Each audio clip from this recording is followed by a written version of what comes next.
বাবা কোনো সন্তানকে বঞ্চিত করলেও ওই সন্তান কিন্তু এখন থেকে সম্পত্তি পাবে। কিভাবে পাবে?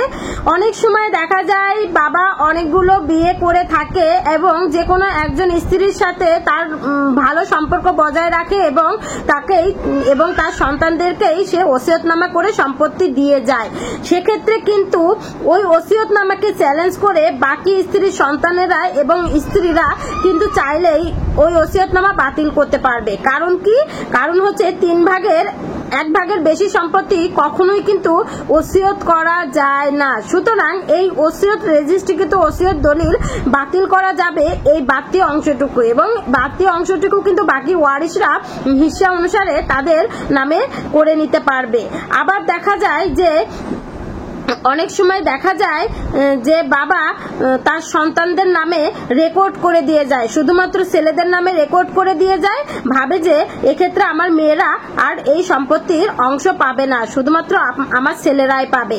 এক্ষেত্রে কিন্তু দেখা যায় যে এই রেকর্ড করার জন্য মেয়েরা ভাবে যে ভাইয়ের নামে হয়তো দলিল করে দিচ্ছে, লিখে দিয়ে গেছে, রেকর্ড হয়ে গিয়েছে, এখন আর সম্পত্তি পাওয়া যাবে না।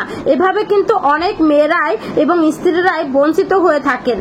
তারা যদি এই রেকর্ডটাকে চ্যালেঞ্জ করেন, সংশোধনের মামলা করেন, তাহলে কিন্তু রেকর্ডটা সংশোধন হয়ে যাবে এবং তারা অবশ্যই সম্পত্তি ওয়ারিশ সূত্রে হিস্সা অনুসারে পাবে। আবার এক্ষেত্রে রেকর্ড সংশোধনের মামলার সাথে সাথে বন্টননামা বা বাটোয়ারা মামলা করার মাধ্যমেও কিন্তু এই সম্পত্তির রেকর্ড সংশোধন করে নেওয়া যাবে।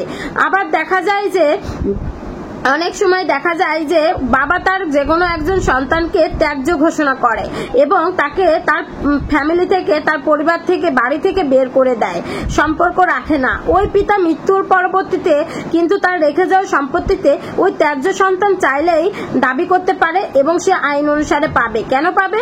কারণ বাংলাদেশের আইনে ত্যায্য বলে কোনো বিধান নেই এবং ত্যায্য করলেও সেটা স্বীকৃত না, আইনসম্মত না। সুতরাং ওই সন্তান তার সম্পত্তি পাবে। আবার দেখা যায় যে বাবা মারা গিয়েছে, সন্তানরা বলছে, যেই সন্তানের কাছে তার বাবা ছিল শেষ বয়সে, সেই সন্তান বলছে যে এই সম্পত্তি আমি দেখাশোনা করছি, বাবা জীবিত থাকা অবস্থায় বাবা আমার নামে সম্পত্তি দলিল করে দিয়েছে, আমি দলিল দেখাবো না, কিন্তু এই সম্পত্তিও ছাড়বো না, কারণ দলিল আমার রয়েছে। দলিল দেখাচ্ছে না কিন্তু বলছে দলিল রয়েছে, দখল ছাড়ছে না। আপনারা কিন্তু সেক্ষেত্রেও বাটোয়ারা মামলা করতে পারেন। সেই মামলায় যদি সে দলিল দেখাতে না পারে, তাহলে কিন্তু অবশ্যই আপনারা আপনাদের সম্পত্তি হিস্সা অনুসারে বুঝে পাবেন। সুতরাং এক্ষেত্রে আপনারা বুঝতেই পারছেন, এই 4টি ক্ষেত্রে কিন্তু সন্তানকে বঞ্চিত করা হলেও সন্তান কিন্তু বঞ্চিত হবে না, সম্পত্তি পাবে। আমি ঢাকা জজ কোর্টের একজন আইনজীবী, নিয়মিত প্র্যাকটিস করে থাকি। যারা আমার সঙ্গে চেম্বারে এসে যোগাযোগ করতে চাচ্ছেন, ডকুমেন্টস দেখাতে চাচ্ছেন এবং আমার সঙ্গে কথা বলতে চাচ্ছেন, তারা স্ক্রিনে দেওয়া হোয়াটসঅ্যাপ নাম্বারে আমার সঙ্গে যোগাযোগ করতে পারেন, অথবা ঢাকা জজ কোর্টে এসে আমার এই নাম্বারে কল দিলেও আমার সঙ্গে যোগাযোগ করতে পারবেন। ধন্যবাদ। আসসালামু আলাইকুম।